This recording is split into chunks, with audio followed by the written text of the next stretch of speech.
नेहा श्रीवास्तव। सुबह के 7 बज गए हैं और सुबह सवेरे में आप सभी का स्वागत है।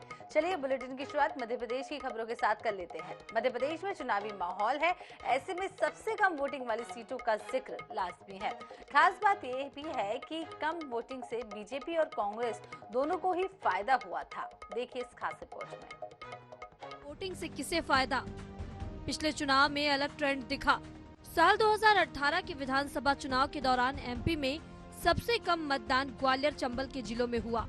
विंध्य के जिलों में भी मतदान प्रतिशत प्रदेश के औसत से काफी कम रहा, लेकिन कम मतदान का असर इन दोनों क्षेत्रों में दोनों पार्टियों के लिए एक तरफा साबित हुआ। कांग्रेस ने ग्वालियर चंबल की 34 में से 26 सीटें, जबकि भाजपा ने विंध्य की 30 में से 24 सीटें जीत ली। वैसे इन सीटों पर मतदान प्रतिशत बढ़ाने के लिए चुनाव आयोग विशेष रणनीति पर काम कर रहा है। एमपी के मुख्य निर्वाचन अधिकारी अनुपम राजन के मुताबिक 95 सीटों के 28,000 मतदान केंद्र चिन्हित किए गए हैं।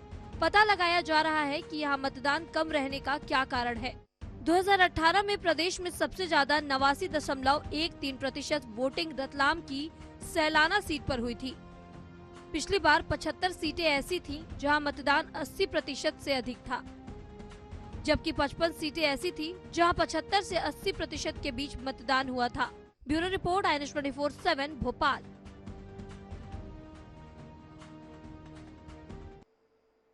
इधर कांग्रेस की जन आक्रोश यात्रा गुरुवार को राघोगढ़ पहुंची, जहां पूर्व मंत्री जयवर्धन सिंह ने सभा को संबोधित किया। इसके बाद चाचौड़ा विधायक लक्ष्मण सिंह ने जनता की मांग पर एक गाना भी गाया। लक्ष्मण सिंह के गाए गीत पर मौजूद लोग भी झूम उठे।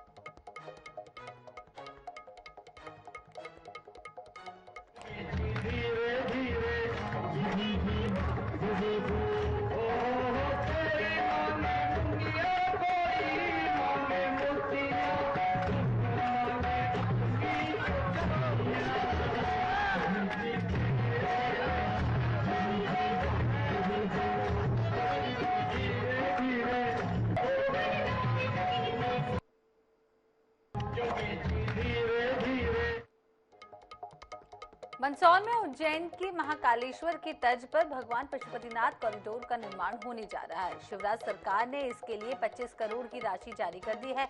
6 अक्टूबर को मुख्यमंत्री शिवराज सिंह चौहान भोपाल से पशुपतिनाथ लोक का वर्चुअली शुभारंभ करेंगे। इस समारोह के माध्यम से मध्य प्रदेश की पर्यटन मंत्री उषा ठाकुर, वित्त मंत्री जगदीश देवड़ा, ऊर्जा मंत्री हरदीप सिंह डंग, सांसद सुधीर गुप्ता भी शामिल होंगे। आपको बता दें कि इस मामले में विधायक का कहना है कि पूरे कार्य की योजना का DPR तैयार हो गया है। इसके अलावा पर्यटन विकास निगम को इसके लिए एजेंसी नियुक्त किया गया है। देखिए, भगवान पशुपतिनाथ महादेव विश्व का वह अद्वितीय प्रतिमा विराजित है मंदसौर शहर में, जो अष्टमूर्ति है, शिवनाथ के तट पर है। और तब जब उज्जैन के महाकाल लोक परिसर का जो एक कॉन्सेप्ट आया, जो सफल हुआ, और उसको आधारित मानते हुए माननीय मुख्यमंत्री जी ने 8 दिसंबर को, जब मंदसौर में गौरव दिवस था, और मैंने तब पूरी आम जनता की ओर से एक मांग रखी थी कि मंदसौर पशुपतिनाथ महादेव का जो परिसर है वो भी लोक परिसर के रूप में डेवलप हो।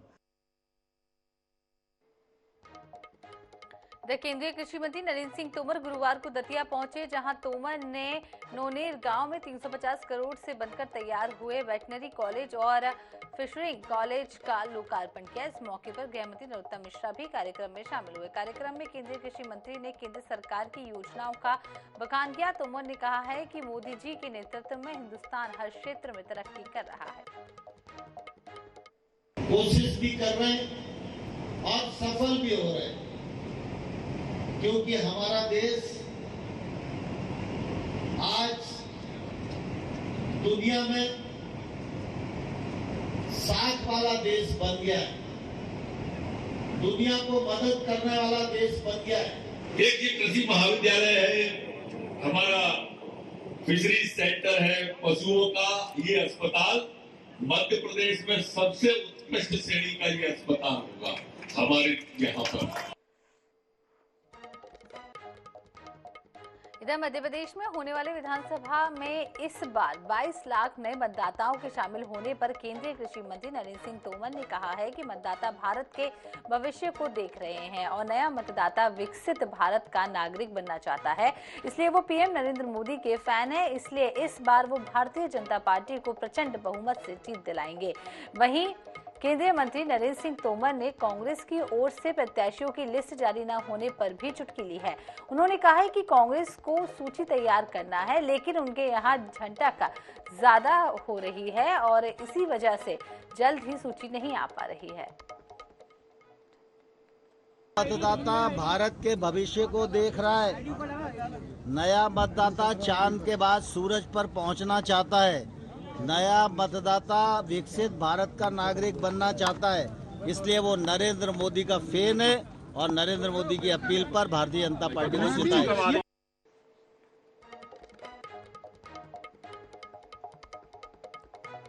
इधर मध्य प्रदेश में बिजली विभाग के कर्मचारियों ने 6 अक्टूबर से अनिश्चितकालीन हड़ताल का ऐलान कर दिया है। प्रदेश के लगभग 70,000 विद्युत कर्मी और 52,000 पेंशनर्स अपनी मांगों को लेकर हड़ताल पर रहेंगे।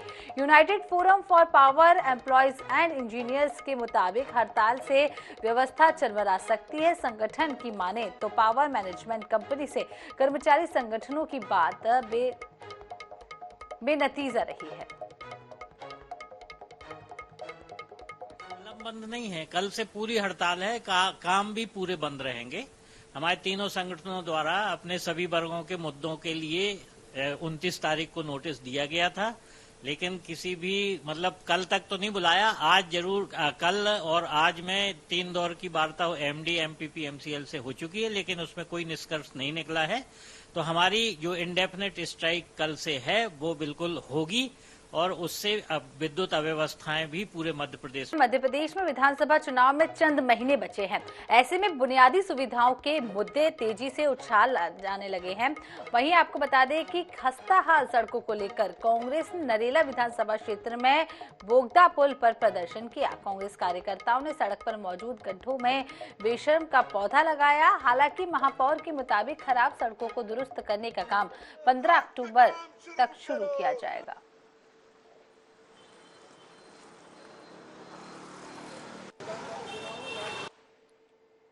कि जहाँ की सड़कें खराब हैं, निश्चित ही वहाँ की सड़कों की फाइलें भी बन गई हैं, कई के वर्क ऑर्डर भी हो गए हैं। डामर की जहाँ सड़कें हैं वो डामर की सड़कों का टाइम पीरियड 15 अक्टूबर के बाद काम वहाँ का भी शुरू हो जाएगा। जितनी ज़्यादा से ज़्यादा सड़कें हैं उनके प्रायः सड़कों के टेंडर और वर्क ऑर्डर हो चुके हैं और काम स्टार्ट हो जाएगा। मध्य प्रदेश में विधानसभा चुनाव से पहले खराब सड़कों को लेकर सियासत भी जारी है। इसी क्रम में राजधानी भोपाल के वार्ड क्रमांक 41 में खराब सड़क से परेशान होकर कांग्रेस कार्यकर्ताओं ने अनोखा प्रदर्शन किया। कार्यकर्ताओं ने खराब सड़क पर बेशर्म के पौधे लगाकर प्रदर्शन किया और नगर निगम खस्ताहाल सड़कों को लेकर प्रदर्शनकारियों ने नगर निगम से मांग की है कि खराब सड़कों को जल्द ठीक कराया जाए, जिससे जनता को राहत मिले।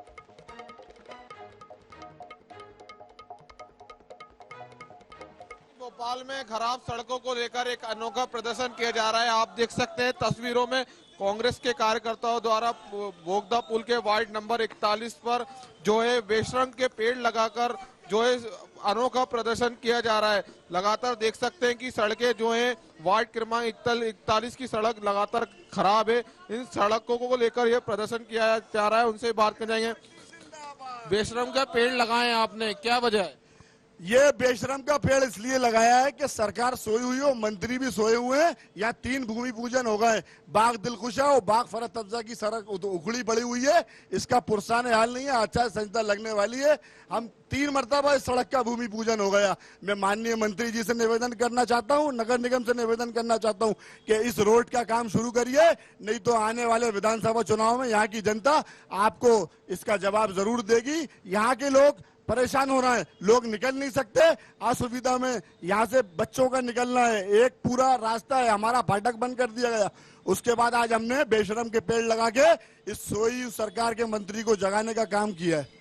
सड़क ठीक नहीं हुई तो और आगे क्या प्रदर्शन? उग्र आंदोलन करेंगे क्षेत्र के निवासियों के साथ। अभी हम ज्ञापन देना जा रहे हैं नगर निगम कार्यालय में। हम उनसे निवेदन करेंगे और ये मांग करेंगे कि यहाँ का रोड तत्काल बनाया जाए, अन्यथा यहाँ के क्षेत्र के निवासियों के साथ मिलकर चक्कर जाम करेंगे कांग्रेस के कार्यकर्ता।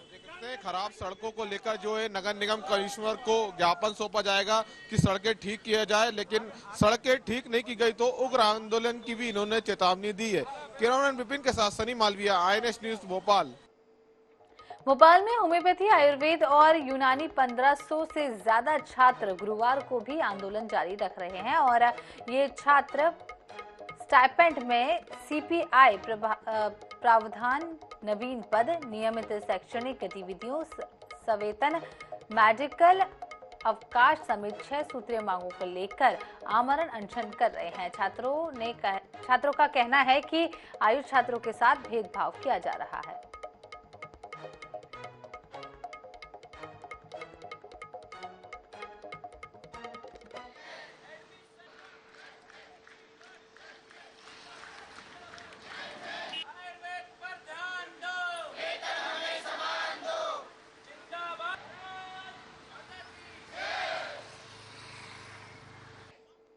छात्र अपनी मांगों को लेकर खुशीलाल अस्पताल के बाद धरने पर बैठे हैं। आप देख सकते हैं ये खुशीलाल अस्पताल है, अस्पताल का जो मेन गेट है वहीं धरने पर बैठे हैं और लगातार आमरण अनशन जो है वो कर रहे हैं। लगातार आज आमरण अनशन का जो है तीसरा दिन है। उन्हीं से बात करना चाहेंगे।